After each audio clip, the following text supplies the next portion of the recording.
जोर लगा करके हम लोगों को बता सकते हैं कि हम परमात्मा से जुड़े हुए हैं, पर परमात्मा तो अंदर की भी जानता है, अंदर की भी समझता है। चलो मैं थोड़ा और नज़दीक हो जाता हूँ, कोई दिक्कत नहीं है। तो हम भावपूर्वक बिल्कुल परमात्मा से अपने आप को जोड़ करके, जैसे परमात्मा हमारे साथ ही है और ये सब जानते हैं कि परमात्मा हमारे साथ है, परमात्मा हमारे अंदर है, हम शरीर के अंदर हैं और परमात्मा हमारे बाहर भी है, सब जगह है। इस बात को चित्त में बैठाते हुए परमात्मा से प्रार्थना करेंगे, हे प्रभु मुझे क्षमा कर, अपनी शरण में ले ले। अब देखो, हम परमात्मा की शरण में आते हैं, आना चाहिए, परमात्मा से जुड़ना है। पर जब हम प्रभु से प्रार्थना करते हैं कि परमात्मा तू ही मुझे शरण में ले ले, तो परमात्मा सामर्थ्यवान है हमारे सारे विकारों को मिटा करके, हमारे जो भी गलतियां हैं उन सबको माफ़ करके हमें अपनी शरण में ले लेता है।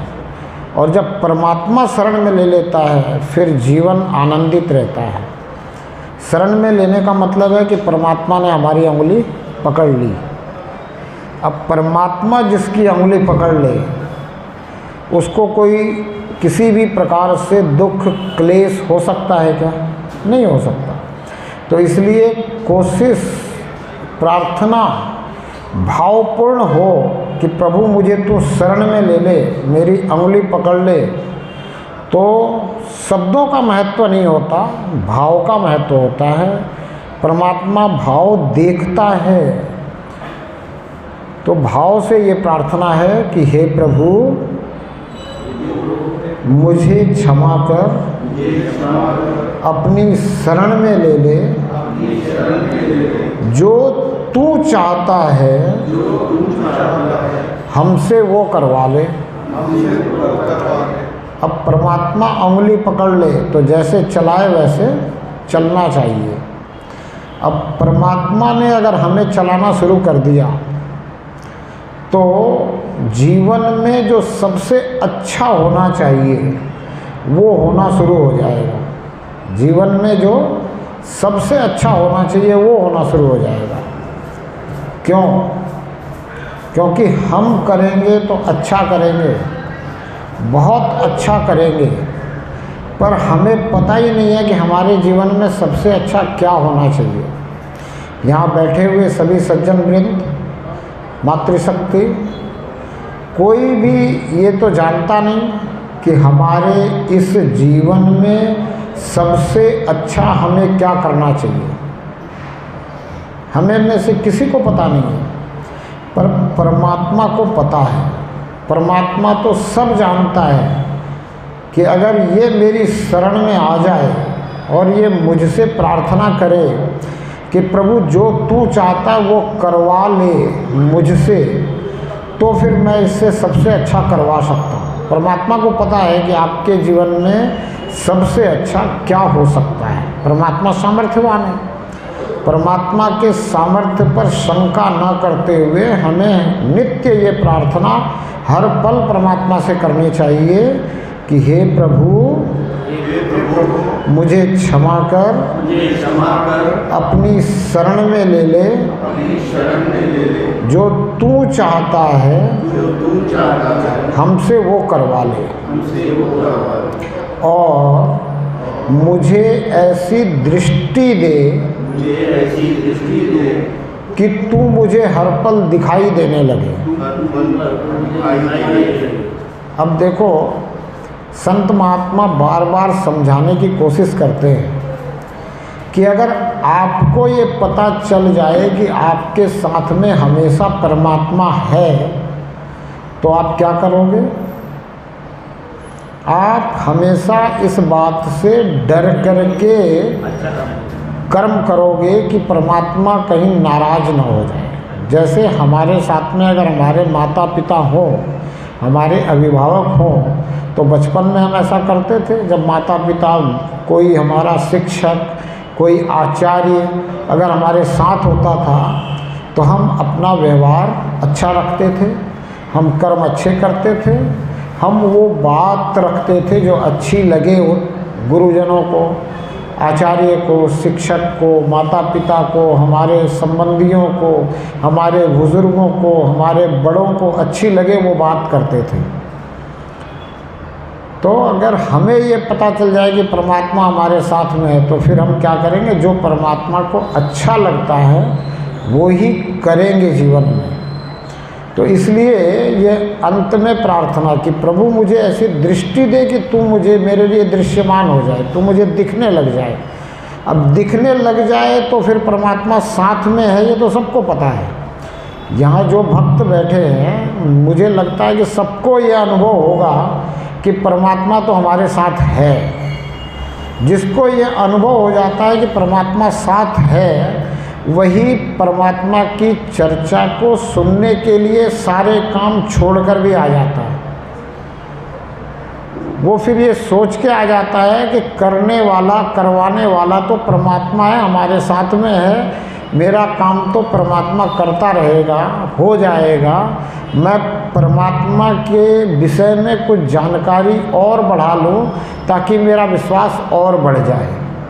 ये सोच करके भक्त जो है, जहाँ संत महात्मा किसी भी प्रकार से परमात्मा का गुणगान कर रहे हों, वहाँ पहुँचता है और पहुँचना चाहिए। संत कहते हैं कि जिसको परमात्मा पे विश्वास होता है, परमात्मा वाकई में उसका काम अपने आप ही कर लेता है। कबीर ने कहा कि ना मैं कर सका, ना मैं कर सकता हूँ, ना ये शरीर से हो सकता है, जो किया सो हरि किया हुआ कबीर कबीर। बोले जो भी कुछ किया, ना मैं किया, ना कर सकूं, ना कर सके शरीर, जो किया सो हरि किया हुआ कबीर कबीर।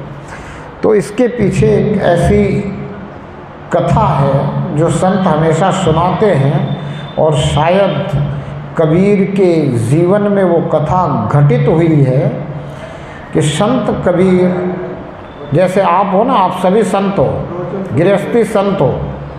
गृहस्थी संत किसको कहते हैं? जो परमात्मा को याद करते हुए, परमात्मा के भाने में रहते हुए अपने जीवन को यापन करता है, वो गृहस्थी संत है। तो मैं समझता हूँ जो भी यहाँ बैठे हैं ना भक्त, वो सब गृहस्थी संत है कबीर के जैसे। कबीर भी अपने जीवन में मांग के नहीं खाते, अपना कर्म करते हैं, मेहनत करते हैं, परमात्मा का गुणगान करते हुए भी अपने जीवन यापन को गृहस्थ में कर रहे हैं, गृहस्थी संत हैं।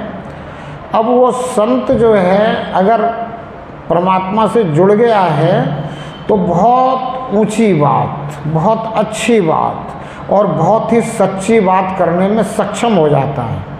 हालांकि कबीर क्या थे? कहते हैं कि उनको अक्षरों का ज्ञान नहीं था, साक्षर नहीं थे। अनपढ़ नहीं कहूँगा मैं उनको कहता हूँ साक्षर नहीं थे। पढ़ना और साक्षर होने में बहुत फ़र्क है। जो व्यक्ति साक्षर नहीं है वो दुनिया को पढ़ सकता है, दुनिया को पढ़ लेता है, वो दूसरे के मन को पढ़ लेता है, वो व्यवहार को पढ़ लेता है कि किसके साथ कैसा। तो वो अनपढ़ नहीं थे। कबीर के लिए कहते हैं अनपढ़ थे, मैं कहता अनपढ़ मत कहो, वो साक्षर नहीं थे। अक्षरों का सिर्फ जानकारी नहीं ली थी कि कौन से अक्षर कैसे लिखे जाते हैं, लेकिन बहुत विद्वान, विद्यावान, गुणवान, बुद्धिमान थे। और उनकी जो बुद्धि थी वो पूरी तरह से परमात्मा के साथ जुड़ी हुई थी। हमें अपने चित्त को, मन को, बुद्धि को परमात्मा से जोड़ना होता है। तो जिसके कारण कबीर ने ऐसी ऐसी बातें कह डाली जिसको लोगों ने लिखी और उसके ऊपर आज भी पीएचडी की जाती है। तो उन बातों के कहने और सुनने से जो उस समय के और संत थे, बहुत से संत ऐसे भी हैं जो अपना नाम चाहते हैं, वर्चस्व चाहते हैं, अपना बहुत दिखावा भी चाहते हैं कि लोग मेरे दिखावे के कारण, मेरे ऐश्वर्य के कारण चकित हो जाए और फिर मुझे मानने लग जाए। तो ऐसे जो संत थे उस समय में, और उनके आगे जब कबीर की ये वाणियाँ, कबीर का विचार ऊपर आने लगा और लोग जो है उन विचारों को समझ करके कबीर की तरफ अग्रसर हो गए, कबीर से जुड़ने लगे, तो उन संतों ने कहा कि भाई कबीर जी अपने आप को संत कहते हैं और संत के यहाँ भंडारा होना चाहिए, और ये किसी से मांगते नहीं तो भंडारा कैसे करेंगे। बाकी संत तो आप लोगों से मांग करके भंडारा कर लेते हैं, तो बोला कबीर जी कैसे भंडारा करेंगे, ये तो मांगते नहीं, ये तो अपने आप को संत कहते हैं और कहते हैं कि मैं जो मुझे मेहनत से मिलेगा, प्रभु कृपा से मिलेगा, उसी से अपना जो है गृहस्थ में रहते हुए जीवन यापन करूँगा। तो संतों ने उस समय एक बात फैला दी कि भाई कबीर के यहाँ फलाने दिन भंडारा है। कहा भाई भंडारा कबीर का कर देते हैं, नाम फैला देते हैं, लोग आएंगे, साधु संत आएंगे, कबीर के यहाँ भंडारा टाइम टेबल प्रचलित कर दिया, जहाँ वो जाए वहाँ सबको कहने लगे कि भंडारा है। तो बोले अब लोग आएंगे और भंडारा नहीं होगा तो लोग कहेंगे कैसा संत है, भंडारा ही नहीं कर सका। तो इसकी थोड़ी महत्ता कम हो जाएगी, इसकी थोड़ी प्रभुता कम हो जाएगी, इसका ऐश्वर्य कम हो जाएगा, इसका मान सम्मान कम हो जाएगा और लोग इसके पास कम आने लग जाएंगे, लोग इसकी कम मानने लग जाएंगे। इसके लिए उन्होंने वो एक बात, एक भ्रम लोगों में फैला दिया। कबीर जी ने जब सुना तो कबीर जी सोचे कि भाई भंडारा कैसे होगा, यहाँ तो जो है गृहस्थ भी बड़ी मुश्किल से चल रहा है। तो कबीर जी ने वहाँ भी एक वाणी लिख दी, वाणी उनके मुख से निकली कि साईं इतना दीजिए जामे कुटुंब समाए, मैं भी भूखा ना रहूं साधु न भूखा जाए। अब कबीर जी ने कहा साईं इतना दीजिए, इतना मतलब कितना, इतना सा नहीं, इतना नहीं, इतना नहीं, पता नहीं कितना, और कितने साधु आ जाएं, सिर्फ साधु भूखा ना जाए, कोई साधु के सिवा और आ जाए उसकी चिंता नहीं है कबीर को। हमारे जो ऋषि मुनि थे, हमारे जो पूर्वज, उन्होंने भी एक बात कही कि अतिथि देवो भव। जो हमारे यहाँ अतिथि आता है वो देवता होना चाहिए, लेकिन हमने उसको अगर उल्टा समझ लिया कि हमारे यहाँ जो भी अतिथि आया वो देवता हो गया, तो बात गड़बड़ हो गई। हमारा देश सोने की चिड़िया कहते हैं, संपन्नता थी यहाँ। ये संपन्नता अगर ख़त्म हुई तो इसका कारण सिर्फ इतना था कि हमने संतों की बात को सही ढंग से समझा नहीं, हमने ऋषि मुनियों की बात को सही ढंग से समझा नहीं। हमने जो भी आया अतिथि, कहीं से भी आया, चाहे वो खैबर के दर्रे से आया, चाहे समुद्री इलाके से आया, चाहे वो आतंकी बन के आया, चाहे वो लुटेरा बन के आया, उसे हमने अपने आतिथ्य में शुमार कर लिया और उसको देवता समझ लिया। इस कारण से हम भ्रम रहने के कारण दुखी हुए। तो आज संत समाज ये चाहता है कि आप तक बात सही पहुँचे, और ख़ास करके मैं ये चाहता हूँ कि अतिथि देवो भव का सही अर्थ आप तक पहुँचे, कि हमारे यहाँ वही अतिथि हो जो देवता हो। अब देवता तो आएंगे नहीं, तो कम से कम देवता तुल्य तो हो, कम से कम राक्षस तो ना हो, कम से कम बदमाश तो ना हो, कम से कम किसी भी प्रकार से गलत व्यवहार वाला तो ना हो, गलत चरित्र वाला तो ना हो। तो इस प्रकार से ध्यान रख के फिर आतिथ्य होना चाहिए। अतिथि देवो भव का मतलब है हमारे यहाँ अगर कोई अतिथि हो तो वो देवता हो। अगर वो देवता नहीं है तो देवता से कम है तो भी चलेगा, लेकिन राक्षस नहीं होना चाहिए, दुराचारी नहीं होना चाहिए, दुर्विचारी नहीं होना चाहिए, चरित्रहीन नहीं होना चाहिए। उसका व्यवहार, चरित्र, उसके विचार तो कम से कम अच्छे होने चाहिए। ऐसा व्यक्ति ही हमारा अतिथि होना चाहिए और उसी को हमें आतिथ्य स्वीकार करके उसकी सेवा करनी चाहिए, सबकी नहीं करनी चाहिए। इसी तरह से कबीर जी कहते हैं कि सिर्फ साधु जो है वो भूखा ना जाए। साईं इतना दीजिए जामे कुटुंब समाए, मैं भी भूखा ना रहूं, साधु न भूखा जाए। साधु भूखा ना जाए, साधु के सिवा और कोई भूखा चले जाए उसकी चिंता नहीं है, लेकिन साधु हमारे यहाँ अगर आ गया वो भूखा नहीं जाना चाहिए। तो अब कबीर ने इतना मांग तो लिया कि साईं इतना दीजिए जामे कुटुंब समाए, मैं भी भूखा ना रहूं, साधु न भूखा जाए। अब क्या होना था, मिल जाना था, पर क्या हुआ कि भंडारे का दिन आ गया और कबीर जी को कुछ व्यवस्था मिली नहीं। जब व्यवस्था हमें नहीं मिलती है तो हमारी अवस्था बिगड़ने लग जाती है। बिगड़ती है कि नहीं बिगड़ती है? लेकिन कबीर जी को व्यवस्था नहीं मिली तो अवस्था नहीं बिगड़ी। संत को व्यवस्था मिले या न मिले, संत की अवस्था नहीं बिगड़ती। संत के विचार में, संत के व्यवहार में कोई फर्क नहीं पड़ता। उसका तो जो व्यवहार है, जो विचार है, वो बना ही रहेगा। तो कबीर जी को कोई फर्क नहीं पड़ रहा है। वो कहीं कोई हाय तौबा नहीं मचा रहे हैं, वो किसी से मांगने नहीं जा रहे हैं। क्यों? पूर्ण विश्वास है कि करेगा तो परमात्मा ही, करवाने वाला तो परमात्मा ही है। किसी के अंदर से अगर किसी ने बोला है तो वो भी परमात्मा ने बुलवाया होगा। जैसा परमात्मा चाहता है वैसा हो रहा है। क्यों?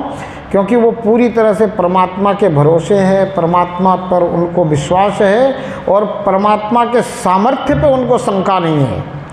तो हमें भी परमात्मा के सामर्थ्य पे शंका नहीं रखनी चाहिए। परमात्मा सामर्थ्यवान है, परमात्मा शक्तिवान है, परमात्मा सर्वशक्तिमान है। सबसे ऊंची शक्ति परमात्मा की है।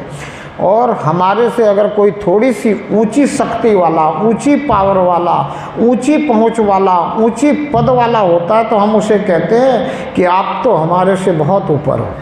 कहते हैं ना, हमने उनको ऊपर वाला मान लिया होता है। तो परमात्मा को भी इसीलिए ऊपर वाला कहते हैं क्योंकि परमात्मा का सामर्थ्य सबसे ऊपर है। परमात्मा सर्वशक्तिमान है। परमात्मा से ऊपर इस संपूर्ण चराचर जगत में, इस संपूर्ण ब्रह्मांड में और कोई नहीं है।